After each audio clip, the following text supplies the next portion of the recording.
She had dedicated decades to the company, pouring every ounce of herself into climbing the ladder, only to hear the words she dreaded most: "You're too old for this promotion." But fate has a strange sense of humor. The very next day, the company was sold, and the new CEO wasn't some intimidating stranger. It was the young intern she had once mentored, the one she had dismissed as inexperienced. And when he looked at her with that familiar, confident smile, he said words that made her heart both freeze and race. Hello, my friends. I am Olivia, and this is Olivia's Love Stories. I hope you enjoy this story. I had always believed in loyalty. Loyalty to my work, my colleagues, and the company that had been my second home for over 20 years. The office smelled of freshly brewed coffee and faintly of polished mahogany desks, a scent that had become strangely comforting over time. I liked knowing the rhythm of the place, the way the elevator dinged on every floor, the low hum of the copier, the subtle squeak of my heels on the tile corridor that led to my cubicle. Every morning, I greeted the same familiar faces with a smile that hid the quiet ache of ambition unfulfilled. I wanted, no, needed, to feel recognized, to know that all those late nights, all those personal sacrifices weren't in vain. But somehow, despite my dedication, that validation always seemed just out of reach. Promotions came to those with youth and charm, not to women like me, whose experience was often mistaken for being stuck in the past. I had accepted it, or so I thought, until the morning my boss called me into his office. His office smelled faintly of leather and expensive cologne, a smell I had once associated with authority and respect, but today it was suffocating. He gestured for me to sit, and I obeyed, clutching my notepad like a talisman. "Olivia," he said, his voice calm but cold, "you're too old to be considered for this promotion. We need someone with more energy, someone who can relate better to the new direction of the company." I felt my stomach twist, as if someone had wound a steel rod through it.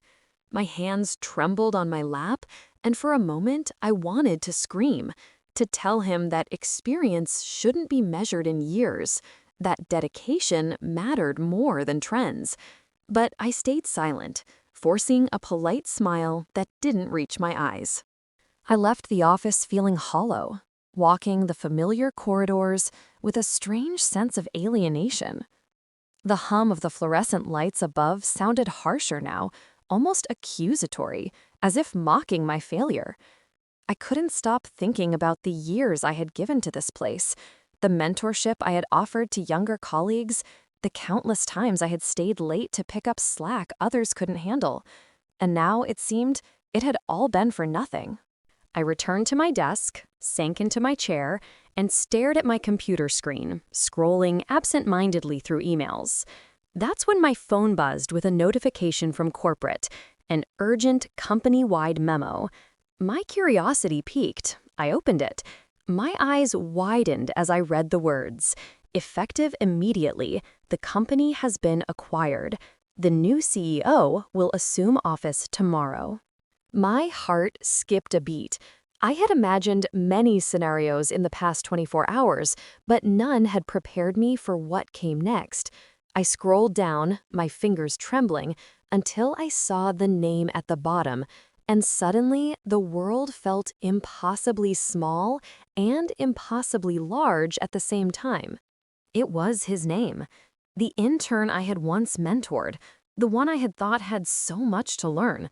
He was now the CEO, and he had written a personal note addressed to me. I took a shaky breath, my pulse hammering in my ears, and opened it. The words inside made me stop cold. He said, the words on the page blurred for a moment as I tried to focus.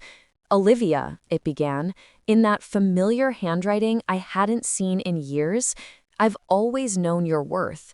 It's time you see it too." My chest tightened.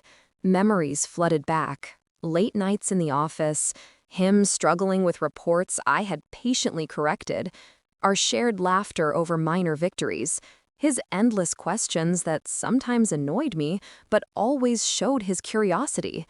How had this timid, slightly awkward intern become the confident CEO addressing me like this? My mind raced with disbelief. The next morning, the office was electric with whispers and excitement.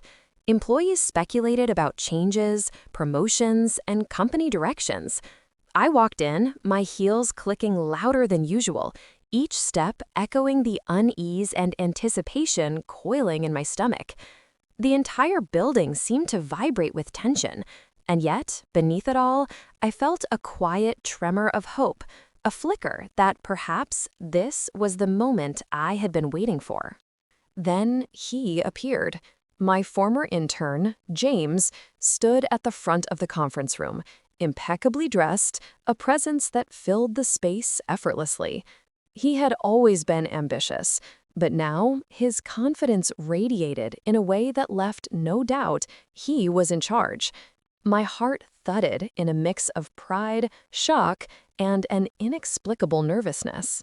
When he saw me, his eyes lit up with recognition. A small, almost mischievous smile tugged at the corners of his lips. "Olivia," he said, and the room seemed to fade around us, leaving just his voice, warm and certain. I saved the best announcement for last. I felt my breath catch. The whispers around us continued, but I was no longer aware of anything except him. I tried to steady myself, gripping the edge of my chair as if it could anchor me to reality. The years of doubt, the sting of being overlooked, the frustration of watching others get opportunities I had earned, all of it surged up, raw and unfiltered. "And today," he continued, his gaze locking with mine, "I want to recognize the person who taught me more than anyone else ever did. Lydia, you've been an inspiration, not just to me, but to this entire company. It's time you get the recognition you deserve." My pulse raced. Was this real? Could someone truly overturn decades of disregard in a single moment? The room seemed to hold its collective breath, waiting for me to react. I opened my mouth, but words failed me. My hands shook slightly, the notebook I had absent-mindedly carried slipping from my lap. Then he said the words that made the room spin, the words that made the past 20 years of frustration, doubt, and quiet yearning collide into a single, heart-stopping moment. "You're being promoted to Chief Operations Officer, effective immediately." A wave of disbelief, relief, and something I hadn't felt in years, validation, washed over me. My eyes stung, and I had to fight back tears. The colleagues around me erupted in applause, but I barely noticed them. All I could see was him, standing there, confident yet familiar, the boy I once mentored, now orchestrating the most profound reversal of my life I could have imagined. As I rose from my chair, my legs trembling slightly, he stepped closer, lowering his voice so only I could hear. "I've been waiting for the right moment to tell you. I never forgot the lessons you taught me, and neither did this company." I swallowed hard, my heart hammering, realizing that this was more than just a promotion. This was vindication, connection, and perhaps the beginning of a new chapter I hadn't dared to imagine. But just as relief and joy began to settle over me, his expression shifted subtly. Something serious, almost secretive, flickered in his eyes. "There's something else," he said, his voice dropping, a hint of hesitation threading through it. And in that moment, I knew this story wasn't finished. The revelation was only just beginning. He led me into his new office, a sleek space filled with sunlight and modern furnishings, yet somehow it still carried the echoes of the old company we had both known. The door closed behind us, and the sudden quiet made my heart pound louder than ever. I had expected congratulations, perhaps a handshake, but the way he looked at me now suggested there was more, something personal, lingering beneath the professional facade. "Olivia," he began, leaning against his desk with that same calm confidence I remembered. "I know this must feel sudden, but I couldn't let another day go by without explaining everything." I blinked, unsure whether I was ready for the truth he seemed poised to reveal. My hands twisted nervously in my lap. The truth. The word carried weight. In the years we had been apart, so much had changed. I had watched him grow from a determined, eager intern into the CEO before me. But what was it he hadn't told me? "I wasn't just promoted to CEO by chance," he said softly, his gaze steady. "I've been preparing for this for years, and I couldn't have done it without you, without your guidance, your patience, your belief in me, even when I doubted myself." My chest swelled with a mix of pride and disbelief. I had spent years questioning my worth, thinking my efforts were invisible, thinking my age had made me obsolete. And here he was, my former intern, telling me that everything I had invested, every late night, every lecture, every ounce of patience, had shaped him into this person. "But there's more," he continued, a subtle gravity in his voice that made me lean forward instinctively. "When I took over as CEO, I promised myself one thing, that no one like you, someone who has given everything quietly, who has been overlooked and underestimated, would ever feel invisible in this company again." I swallowed hard, my throat tight. I had dreamed of recognition, yes, but never in my wildest imaginings like this. And yet, even amidst the rush of validation, a flicker of uncertainty lingered. His words were heartfelt, yes, but there was an edge of secrecy in his eyes that made me uneasy, like there was something he wasn't saying. "I wanted to make sure," he said, stepping closer, "that when the company changed hands, you wouldn't just get a promotion, you'd get the respect you've earned." And then, he paused, a faint smile playing on his lips, almost teasingly. "But, Olivia, that's not the only reason I asked you here." My heart stuttered. My pulse quickened. There was something in his tone, a mix of anticipation and hesitation that made the air feel impossibly thick. I could feel the shift, the weight of what he was about to reveal pressing down on me.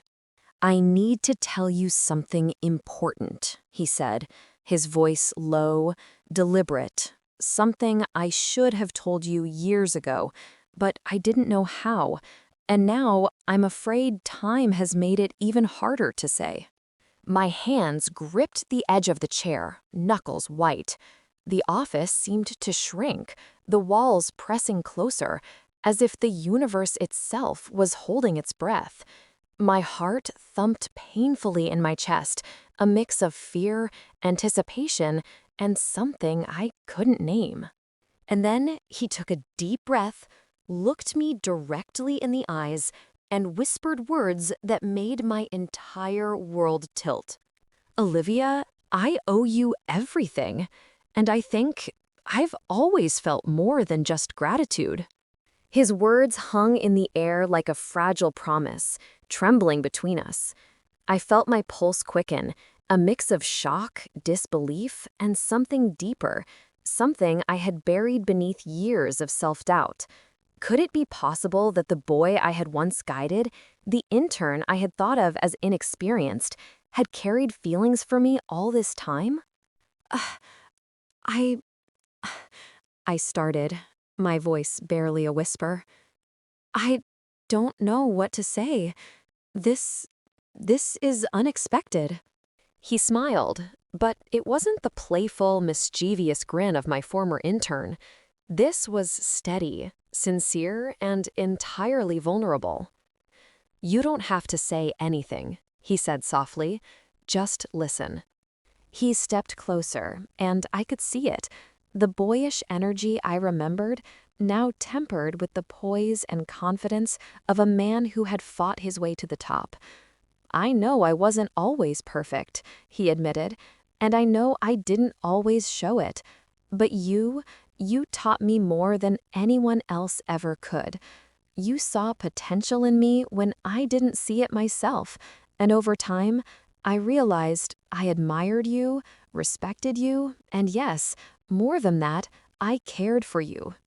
The words struck me like a lightning bolt. My mind spun with the memory of all the times I had doubted my worth, the sleepless nights wondering if my sacrifices had meant anything. And now, here he was, standing in front of me, saying that everything I had done had mattered, not just to the company, but to him personally. Tears pricked the corners of my eyes, and I struggled to keep my voice steady. All these years, I thought I had missed my chance. I thought recognition was gone for me. He shook his head gently. No, Olivia. Recognition was never lost. And as for this, he reached out, brushing a strand of hair from my face, his touch gentle but firm. This moment, us, it's never too late. For a heartbeat, the office fell silent except for our shared breaths. The chaos of promotions, acquisitions, and corporate changes faded into the background. All that remained was us, two people bound by years of mentorship, respect, and an unspoken connection that had somehow endured the passage of time. Then, with a small, tender smile, he said, I want to build the future together, not just for the company, but for us, if you'll let me. I felt a warmth spread through me, a sense of validation and joy I hadn't known in decades. All the pain, the frustration, the doubt, they were gone, replaced with something new, something profound. I realized then that life had a strange way of correcting itself, of giving second chances in ways we could never predict. I'd like that, I whispered, a smile breaking across my face, tears spilling freely now. He took my hand in his, a gesture both intimate and reassuring, and in that moment, everything shifted. The office, the company, the years of struggle, all of it faded, leaving only the beginning of something neither of us had dared to hope for. And as we stood there, hand in hand, I finally understood. Age, doubt, and missed opportunities don't define us. Courage, heart, and unwavering belief in each other do. And sometimes the greatest victories in life aren't just promotions or accolades. They're the connections that endure, the love that waits patiently, and the joy of finally being seen for exactly who you are.